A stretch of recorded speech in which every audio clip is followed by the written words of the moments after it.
Good morning, dear students. Myself, Miss Deepthi from Dip Scroll Bag. In today's lecture, we are going to continue the reading of History Chapter 1, Modern Period. And in today's lecture, we are going to read about the modern period in India. So, in previous lectures, we have read about the modern period in rest of the world, and today we are going to read about the modern period in India. So, in India, modern period starts when after the death of Aurangzeb. So, end of the Mughal era and the beginning of modern era is there. So the Mughal emperor or after Aurangzeb were weak and were unable to maintain the unity and integrity of the Mughal empire. Hence, it resulted political uh, uh, disturbance in India. So after Mughal, there was a no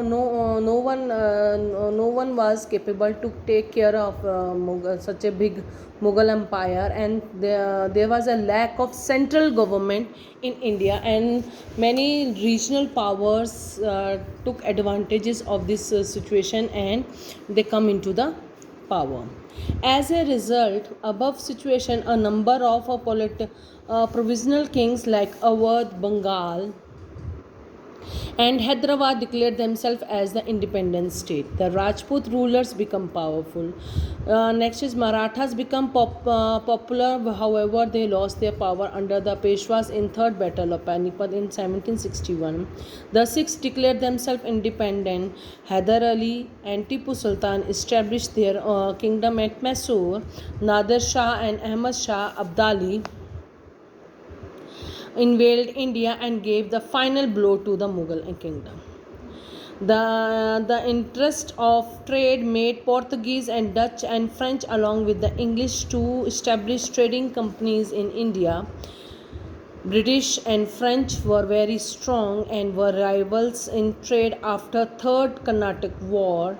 The British emerged victorious and established their commercial and political power in India. The Battle of Plassey and Buxar made English supreme in Bengal, and gradually they occupied the central part of India. East India Company become a political power. So here they have given us an information about the 18th century, what about the beginning of modern era, and what were the political scenarios during the which make the change in the uh, modern period. Political changes were there in modern period. So the biggest political change was that there was a no there is a third party, which is the British East India Company. Initially it was an trading company, and धीरे धीरे ये एक trading company से political power में आई, and उसने और India पे 200 साल तक फिर देन राज भी किया है. So rise of capitalism is there. Industrialism led to a new system of society called capitalism. Capitalism was an economic system in which factory owners control the capital or the money and were called capitalist. Capitalism का मतलब है कि भी the पैसे money and power control by the person who have the industries.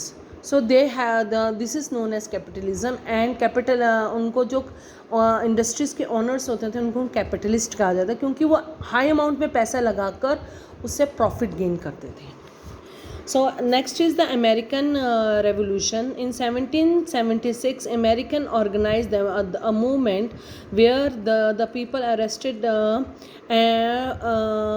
assert the right to rule themselves.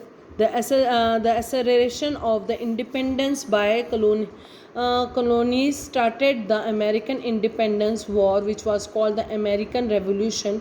Political revolution also took place in England and France. तो 17 century के last तक आते आते, बिगनिंग ऑफ 18 सेंचुरी और 17 century के last तक आते आते अमेरिका में रेवोल्यूशन होना शुरू हो गया। अमेरिकन्स ने अपनी इंडिपेंडेंस की बात करने से, मतलब कि इंडिपेंडेंस, वो आज़ादी की नहीं बात कर रहे थे, they were talking about the financial independence की यहाँ पे बात होने लगी, पॉलिटिकल इंडिपेंडेंस की यहाँ पे बात होने लग पड़ी थी। और इसका देखी अमेरिका और अमेरिका के देखी ब्रिटेन और फ्रांस में भी हुआ, जो कि फ्रांस में तो फ्रेंच रेवोल्यूशन के नाम से ये बहुत मशहूर है। सो दीज आर द कुछ some political scenarios which happen in the world as well in India during the in early medieval period. So in next lecture we are going to do the back exercise of this chapter. Thank you very much. Have a nice day.